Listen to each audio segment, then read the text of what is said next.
Hello. Hello. आज अपन राज्य चुनाव आयोग के बारे में बात करेंगे। राजस्थान राज्य चुनाव आयोग। चुनाव आयोग का क्या इम्पोर्टेंस रहता है? चुनाव आयोग भारतीय निर्वाचन आयोग की तरह राजस्थान में कैसे काम करता है? चुनाव आयोग राज्य चुनाव आयोग किन किन का इलेक्शन करवाता है और इनका क्या कार्य होता है? इसमें कितने मेंबर होते हैं? कितना टेन्योर होता है? इसके बारे में आज अपन विस्तार से बात करेंगे।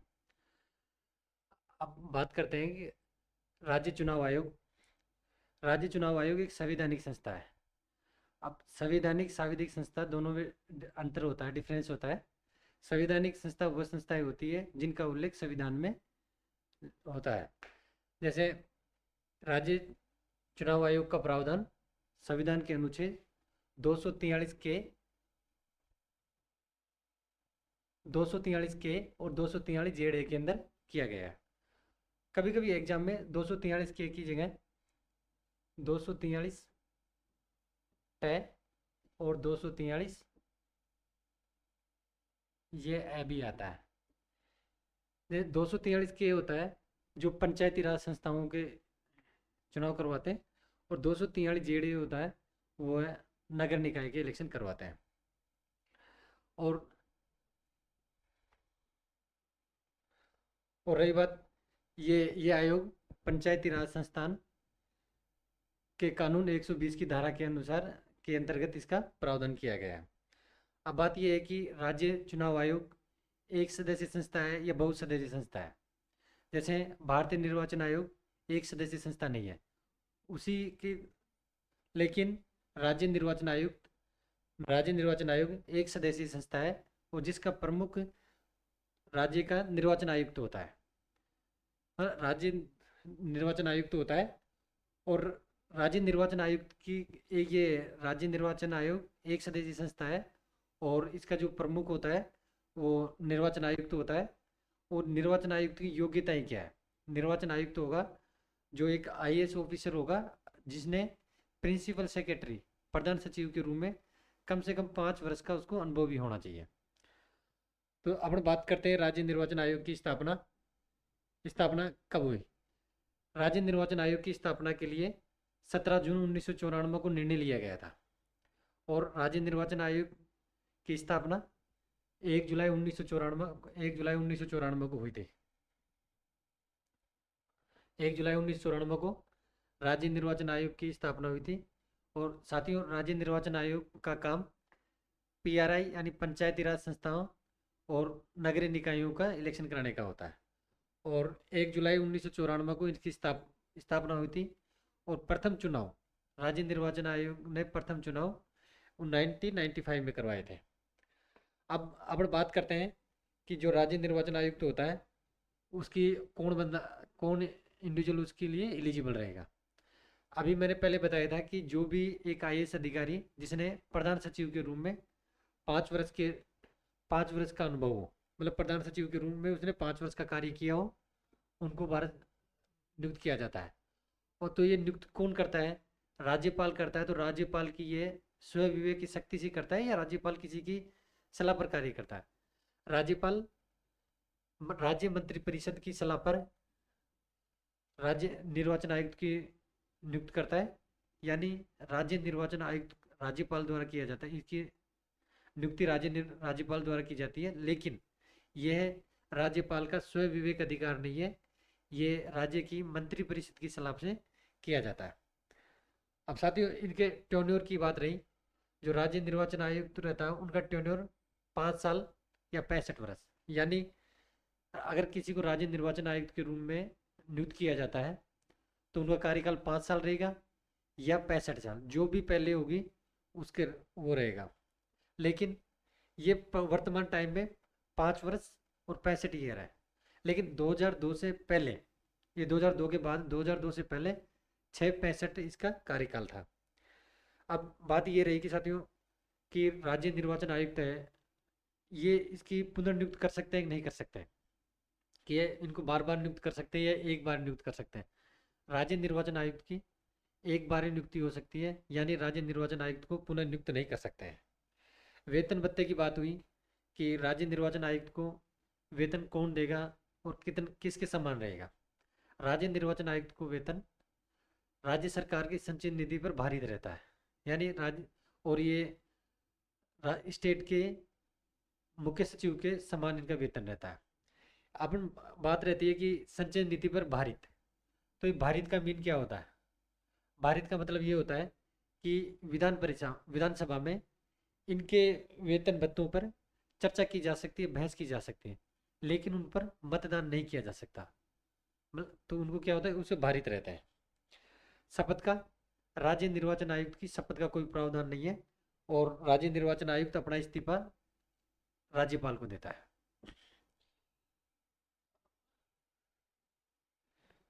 अब राज्य निर्वाचन आयुक्त को अपना, अगर वो स्व विवेक, अगर वो इस्तीफा अपना पर्सनल रीजन से देता है तो राज्यपाल को देता है। लेकिन अगर राज्य निर्वाचन आयुक्त अपने संवैधानिक कर्तव्यों का पालन नहीं करता है तो उन उसको हटाया भी जा सकता है। और वो जो कर्तव्य नहीं करता है तो उसकी क्या प्रावधान है, मतलब क्या आधार के हो सकते हैं? उसको हटाने के लिए कदाचार या दुर्व्यवहार या असमर्थता, यानी राज्य निर्वाचन आयुक्त को अपन दो ही आधार पर हटा सकते हैं। वो दोनों आधार है, कदाचार या दुर्व्यवहार, और ये असमर्थता के आधार पर राज्य निर्वाचन आयुक्त को हटाया जा सकता है। लेकिन इनको हटाया किसके द्वारा जाएगा? अब हटाने के लिए ये राज्य निर्वाचन आयुक्त को राष्ट्रपति द्वारा सर्वोच्च न्यायालय के, सॉरी, उच्च न्यायालय के न्यायाधीश के समान हटाया जाता है। अब उच्च न्यायालय के न्यायाधीश के समान इसको हटाया जाता है, ये संसद में जाता है, दोनों उसमें इनके वोट होते हैं, पास होता है वहाँ से, तो उसके बाद में हटाया जाता है। तो ये अपने इसके हटाने की बात जब हाई कोर्ट पढ़ेंगे तो वहाँ पर जस्टिस को हटाया जाता है, उसके जब इसके बारे में बात कर लेंगे। अभी अपन बात करते हैं कि इनको हटाने, कैसे हटाया जा सकता है। इसको हटाने के लिए भाई यही है, कदाचार, सिद्ध कदाचार और असमर्थता के आधार पर राज्य निर्वाचन आयुक्त को हटाया जाएगा।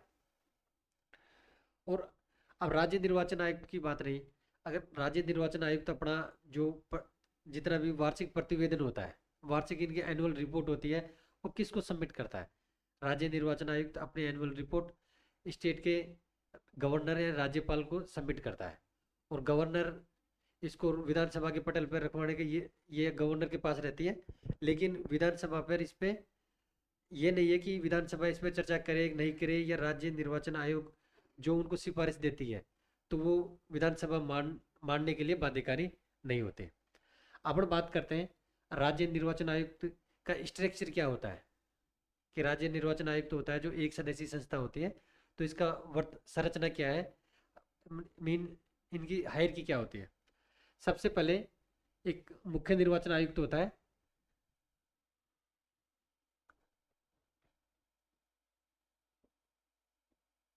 मुख्य निर्वाचन आयुक्त होता है जो एक आईएएस होता है, और ये क्या होता है, एक प्रिंसिपल सेक्रेटरी।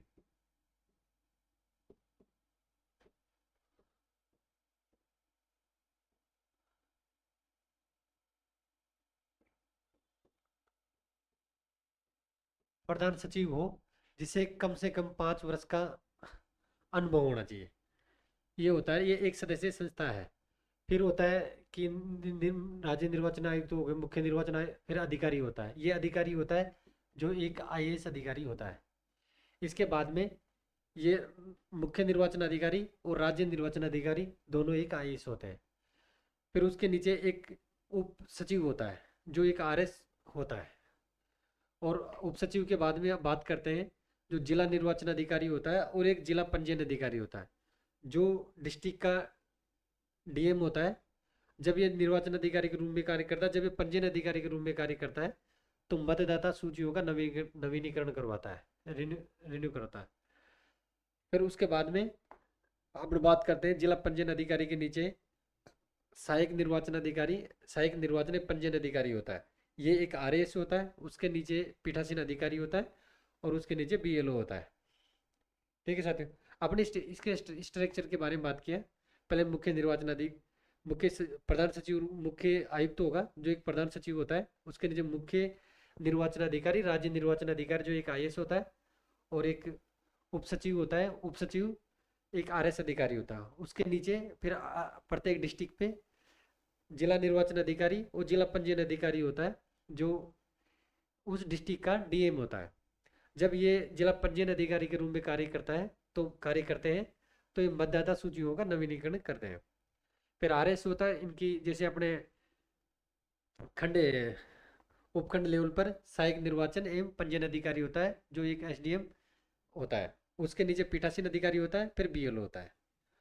अब अपन बात करते हैं कि आयोग की स्वायत्ता एवं स्वतंत्रता हेतु क्या क्या प्रावधान किए गए हैं, या उसके बारे में बात करेंगे। पहले अपन ने अभी बताया था कि आयोग को एक संवैधानिक दर्जा दिया गया है, जिसका उल्लेख संविधान के अनुच्छेद 243 के और 243 जेडीए में किया गया है। इसमें अगर एग्जाम में 243 के और 243 जेडीए नहीं आके और अपन को वर्णमाला में पूछा जाता है तो इसका होता है 243 टय और इसका होता है 243 ये ए होता है। इसका ध्यान रखना। नियुक्ति में ये बता रहे हैं कि स्वायत्ता के लिए क्या है, ये बता रहे हैं कि नियुक्ति की प्रक्रिया होती है जो पारदर्शी होती है, ट्रांसपेरेंट होती है। क्योंकि राज्य निर्वाचन आयुक्त की नियुक्ति मंत्री परिषद की सलाह पर राज्यपाल द्वारा की जाती है। ये राज्यपाल का स्वविवेकी निर्णय नहीं है। अगर स्वविवेकी निर्णय होता तो ये इनकी नियुक्ति पारदर्शी नहीं होते। रही बात इनका टेन्योर की, टेन्योर के बारे में बताया गया है कि जो राज्य निर्वाचन आयुक्त होता है उनका टेन्योर स्थायी रहता है, क्योंकि उसको या तो 5 वर्ष या 65 ईयर जो भी पहले हो जब तक वो काम करता है। ठीक। हटाने की इसमें जटिल प्रक्रिया के बारे में उल्लेख किया गया है।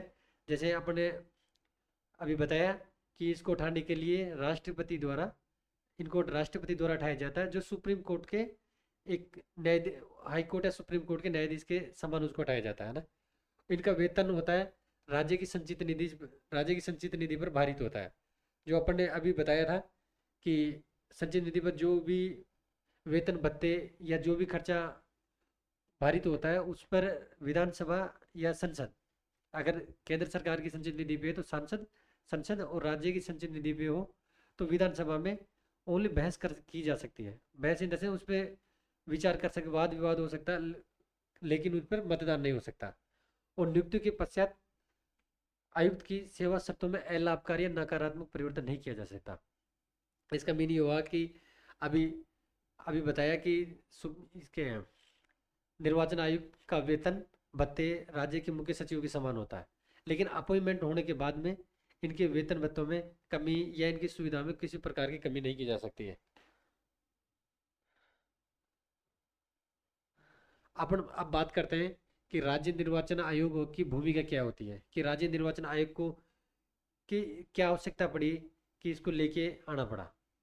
तो इसके लिए बारे में हम बात करते हैं कि राज्य निर्वाचन आयुक्त, अभी अपन ने बताया था कि राज्य निर्वाचन आयोग का काम पंचायती राज संस्थानों और नगरीय निकायों के इलेक्शन करवाते हैं। पंचायती राज संस्थाओं के इलेक्शन कराने में अभी बताया गया था 243 के और यहाँ पर 243 जेड में इसका प्रावधान है। पंचायती राज संस्थान और लोकल अर्बन बॉडीज के चुनावों की तिथि की घोषणा भी अब ये राज्य निर्वाचन आयोग करता है। उनका करवाना हो, निर्वाचन हो, इलेक्शन का आयोजन हो, संचालन करना हो, पर्यवेक्षण करना हो, डायरेक्शन देना हो और कंट्रोल इलेक्शन कमीशन का सबसे प्रमुख कार्य होता है। यानी इलेक्शन कमीशन क्या काम करेगा तो उसके बारे में बताया गया है कि वो इनके पंचायती राज संस्थाओं और नगरीय निकायों की इलेक्शन करवाता है। दोनों के इलेक्शन के लिए उनकी डेट तिथि को घोषणा करता है, उनके निर्वाचन आयोजन संचालन पर्यवेक्षण निर्देशन और नियंत्रण का कार्य करता है। इसके अलावा विशेष योग्यजनों वृद्धजनों के लिए होम वोटिंग की सुविधा की गई है। ये अपन एक तरीके से कहें तो ये राज्य निर्वाचन आयोग का नवाचार है। जैसे स्टार्टिंग में निर्वाचन आयोग आया, उन्होंने जो जो नवाचार किए, ये होम वोटिंग हो गया दिव्यांगजनों के लिए, वृद्धजनों के लिए, इसके अलावा नोटा का प्रयोग हुआ, तो ये इलेक्शन कमीशन के नवाचार है। ईवीएम का प्रयोग हुआ, ये इलेक्शन कमीशन के नवाचार है। तो इसका आपको ध्यान रखना पड़ेगा। निर्वाचन नामावली या मतदाताओं की सूची का नवीनीकरण करवाना भी इसका कार्य होता है। आपने बताया कि अगर डिस्ट्रिक्ट लेवल पर, जिला लेवल पर अगर मतदाता सूची का अगर नवीनीकरण किया जाता है तो उस टाइम इनका हेड डीएम होता है और वो जिला पंजीयन अधिकारी के रूप में कार्य करता है। और ब्लॉक लेवल पे किया जाता है तो सहायक जिला निर्वाचन अधिकारी एक एसडीएम का कार्य होता है ना। चुनाव के दौरान एक आदर्श संहिता लगती है तो उसका क्रियान्वयन भी इनका प्रमुख कार्य रहता है। सभी स्थानीय निकायों के चुनाव की घोषणा, जैसे आपने बताया कि उनकी तिथि की घोषणा करते हैं। अगर चुनावों में अनुचित साधनों का प्रयोग किया जाता है या चुनाव में किसी की प्रकार की धांधली या अनुचित संसाधनों का प्रयोग किया जाता है, तो राज्य निर्वाचन आयुक्त को यह स्वतंत्रता है कि वो चुनाव को निरस्त भी कर सकता है और स्थगित भी कर सकता है। चुनाव में विभिन्न सुधार नवाचार लागू किया जा सकता है, जैसे अपन ने बताया कि विशेष विशेष योग्यजनों वृद्धजनों के लिए होम वोटिंग का प्रयोग किया, ईवीएम का प्रयोग किया, और जो वोटर आईडी होता है उसमें फोटो का प्रयोग किया है। ये चुनाव आयोग के नवाचारों के अंदर आता है।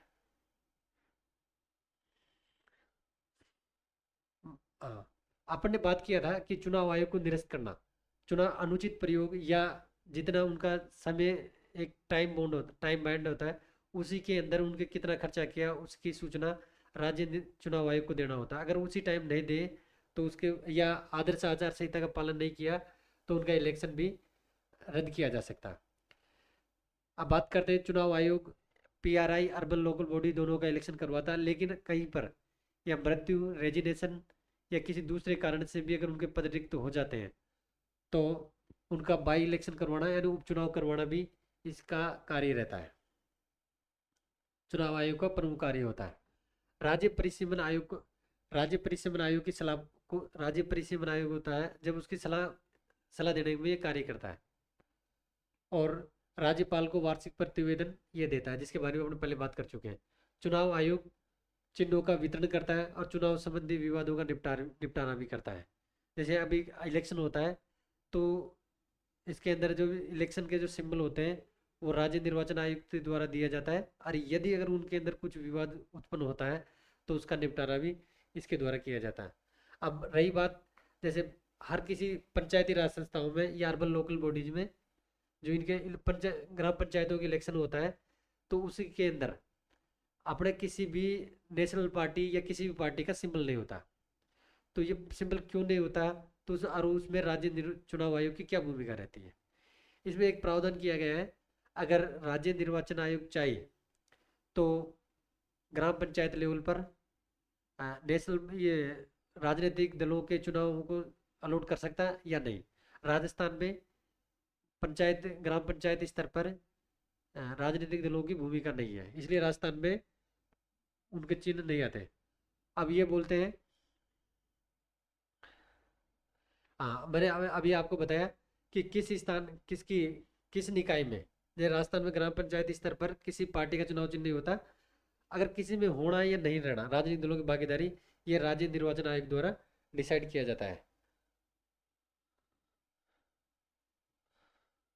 अब अपन बात करते हैं कि राज्य निर्वाचन आयोग की आपके बारे में अभी अपने पढ़े हैं यहाँ पर, कि इसका संविधान में उल्लेख है, ये एक किसका चुनाव करवाती है, इसका क्या कार्य होता है, राज्य निर्वाचन आयुक्त की नियुक्ति किसके द्वारा की जाती है, किसकी सलाह से की जाती है, जैसे मंत्रिपरिषद की सलाह से की जाती है।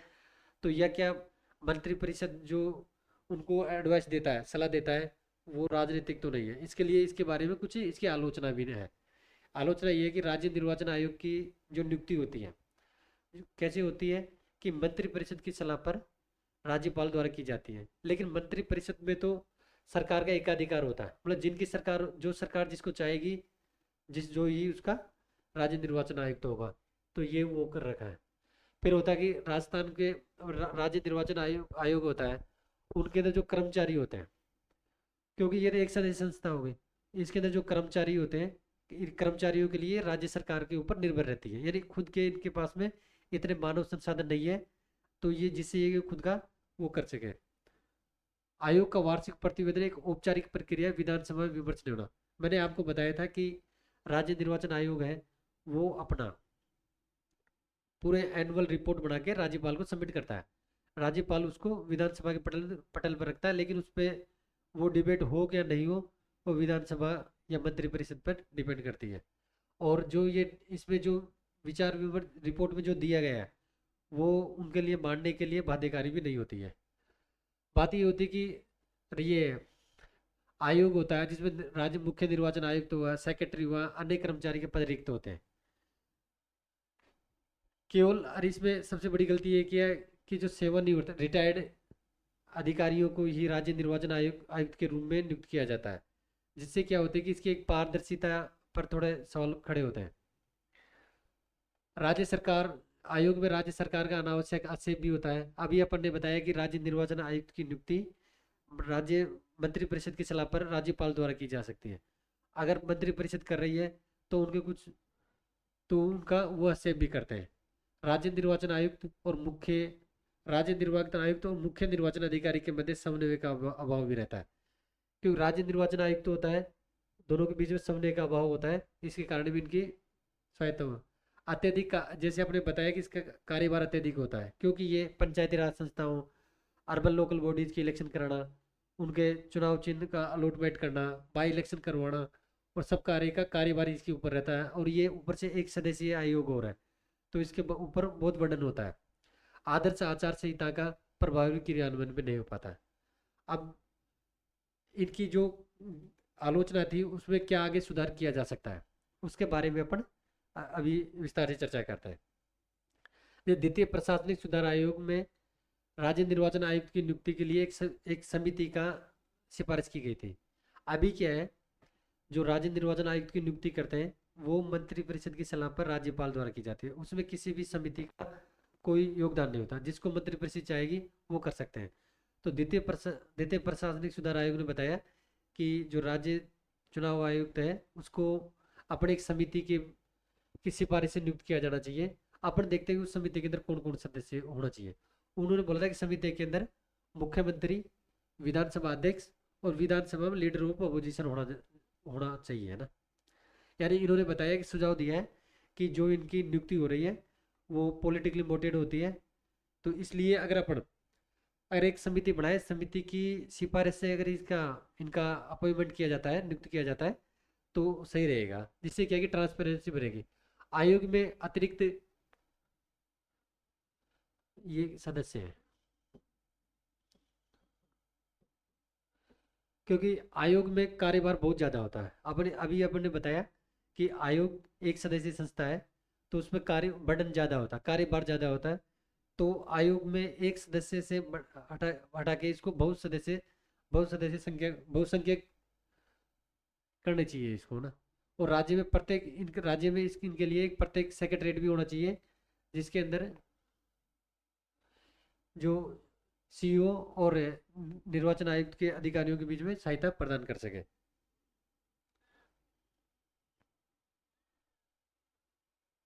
अपन ने इनके 3 रोग इनमें क्या क्या होना चाहिए, इनमें सुधार रिफॉर्म क्या क्या होना चाहिए। एक तो समिति होनी चाहिए, अतिरिक्त सदस्यों को नियुक्ति की जानी चाहिए, और इसके लिए एक सेक्रेटरीट भी होना चाहिए।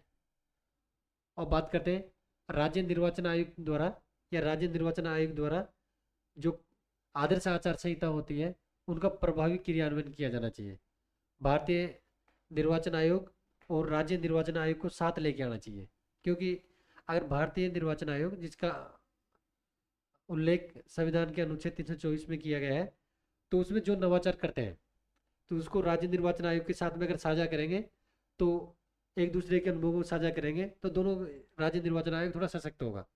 आयोग में स्थायी कर्मचारियों की नियुक्ति की जानी चाहिए, और राज्य सरकार द्वारा आयोग में जो अनावश्यक हस्तक्षेप किया जाता है उसको भी कम किया जाना चाहिए। सरकारी या सेवानिवृत्त लोक सेवकों के स्थान पर एक स्वतंत्र व्यक्ति को चुनाव आयुक्त के रूप में नियुक्त किया जाना चाहिए, क्योंकि अगर ये पॉलिटिकली मोटिवेटेड लोग होते हैं, तो ये आयुक्त होता है या उनके में वो होते हैं, तो वो लोग क्या करते हैं कि इनमें पॉलिटिशियन का या राजनीतिज्ञों के जो हस्तक्षेप करते हैं उनके कारण हस्तक्षेप करते हैं।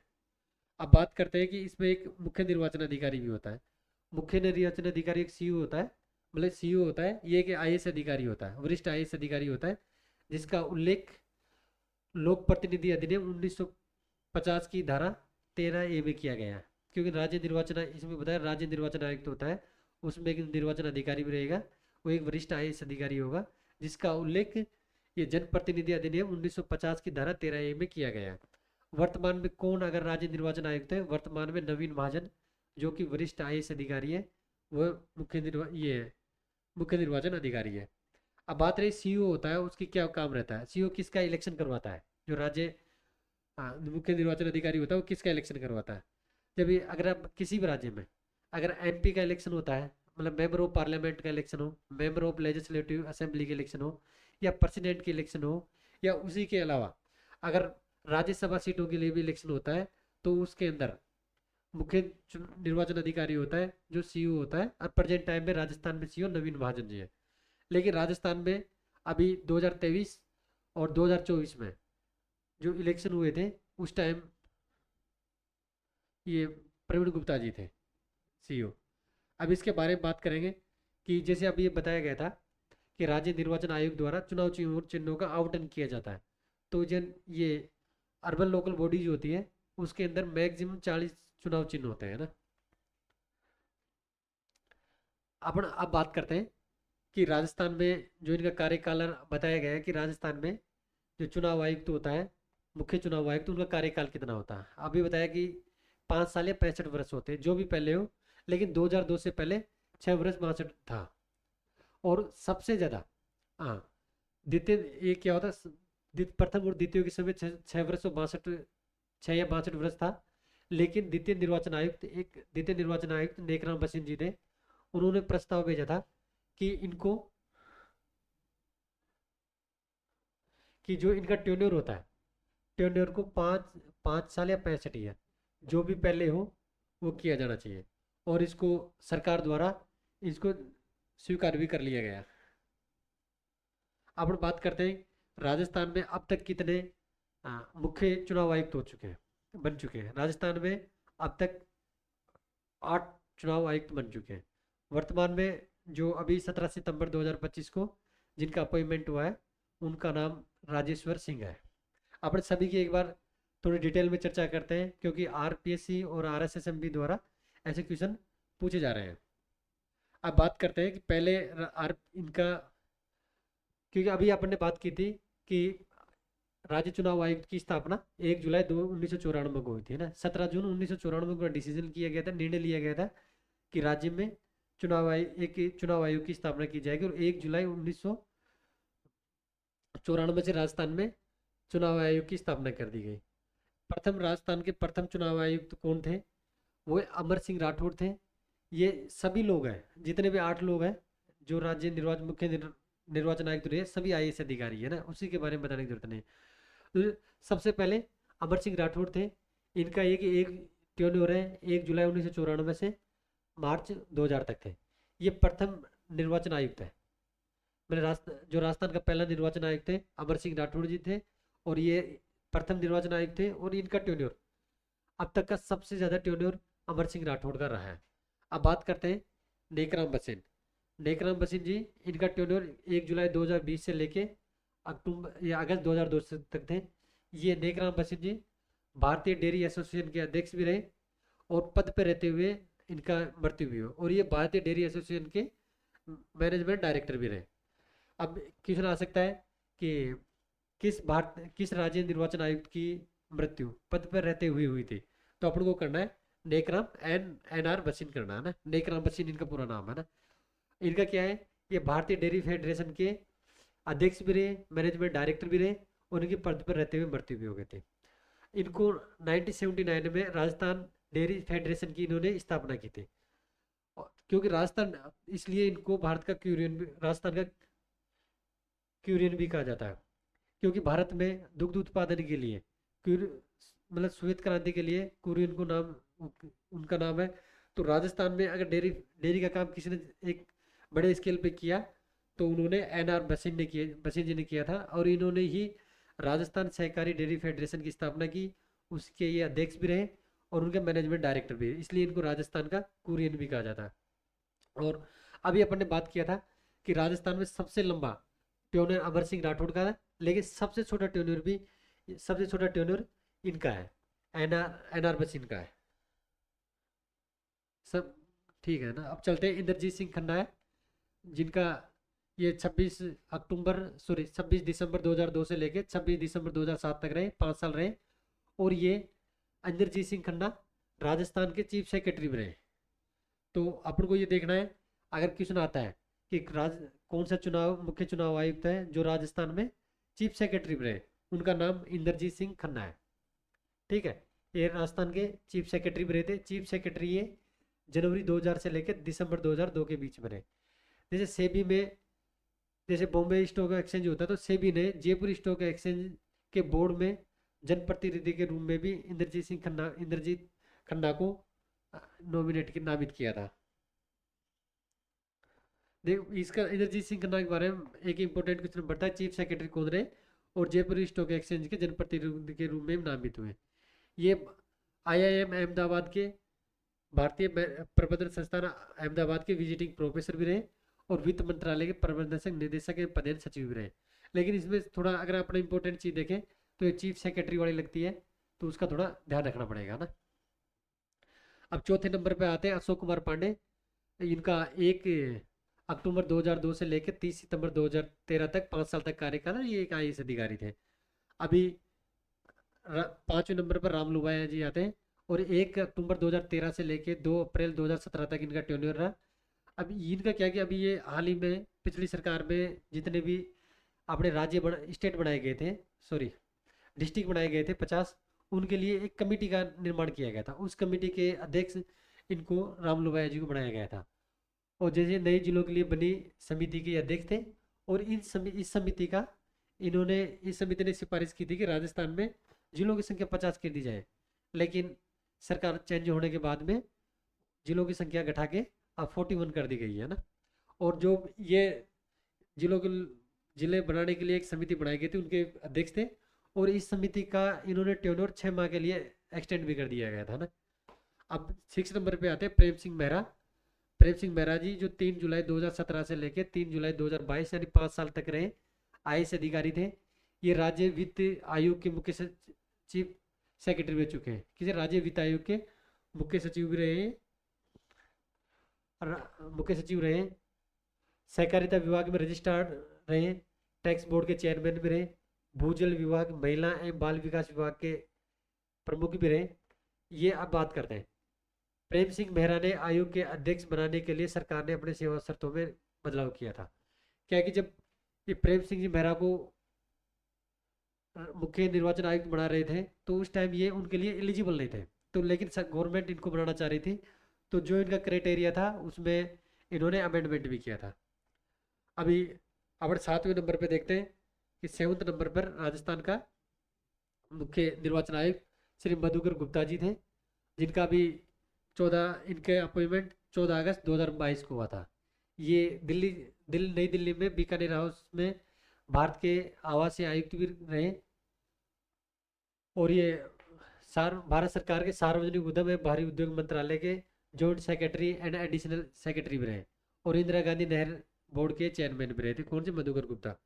अपन बात, और बीकानेर ये संभागीय आयुक्त भी रहे। जयपुर, कोटा, भरतपुर, बीकानेर के संभागीय आयुक्त भी मधुकर गुप्ता जी रहे। और राजस्थान सरकार में उच्च शिक्षा विभाग और परिवहन विभाग के प्रिंसिपल सेक्रेटरी प्रधान सचिव भी रहे। अब अपन बात करते हैं, अभी 16 सितंबर 2025 को राजेश्वर सिंह जी को नए चुनाव आयुक्त के रूप में नियुक्त किया गया सरकार द्वारा। किसके द्वारा नियुक्त किया गया? ये इनकी नियुक्ति राज्यपाल द्वारा की गई है और राज्यपाल भी मंत्रिपरिषद की सलाह से ये राजेश्वर सिंह जी का अपॉइंटमेंट किया है। और ये क्या क्या रह चुके हैं अभी, क्या कि इनके बारे में किसी ने पूछा जा सकता है, क्योंकि ये अभी इनका अपॉइंटमेंट अभी हुआ है, तो ये करंट जीके का भी अभी क्वेश्चन है। ये राजस्व बोर्ड के चेयरमैन के रूप में भी काम किए। ये जयपुर सहित विभिन्न राज्यों के भी जिला कलेक्टर रहे हुए हैं ना। पंचायती राज एवं ग्रामीण विकास विभाग के एक एडिशनल सेक्रेटरी के रूप में भी काम किया है। इंदिरा गांधी पंचायती राज संस्थान में डायरेक्टर जनरल भी रहे। और विभाजन आयुक्त ये रहे। आशा है आप सभी को राज्य निर्वाचन आयुक्त के बारे में थोड़ी समझ विकसित हुई होगी। जैसे अपन ने बताया कि राज्य निर्वाचन आयुक्त का कार्य राज्य में पंचायती राज संस्थाओं और अर्बन लोकल बॉडीज की इलेक्शन करवाना होता है। उनको करवाने के लिए इनको मतदाता सूचियों का नवीनीकरण करना, आदर्श आचार संहिताओं का पालन करना, जिसके बारे में अपन विस्तृत से चर्चा की है, उनका ये ध्यान भी रखता है। इनकी क्या खामियां है या क्या कमी है, उसके बारे में भी अपन ने विस्तार से डिस्कशन किया। और द्वितीय प्रशासनिक सुधार आयोग द्वारा इसमें एक एडवाइस दिया गया था कि इसमें जो मुख्य निर्वाचन आयुक्त की जो नियुक्ति अपॉइंटमेंट होता है वो एक समिति के सिफारिश से की जानी चाहिए, जिसमें समिति में द्वितीय प्रशासनिक सुधार आयोग ने 3 सदस्यों को 3 सदस्यों को समिति में सदस्य बनाए थे। 3 सदस्य कौन कौन थे? चीफ मिनिस्टर थे, स्पीकर थे और लीडर ऑफ अपोजिशन थे। और अपन जितने अभी तक राजस्थान में 8 निर्वाचन आयुक्त, मुख्य निर्वाचन आयुक्त की नियुक्ति हुई, उनके बारे में चर्चा कर चुके हैं।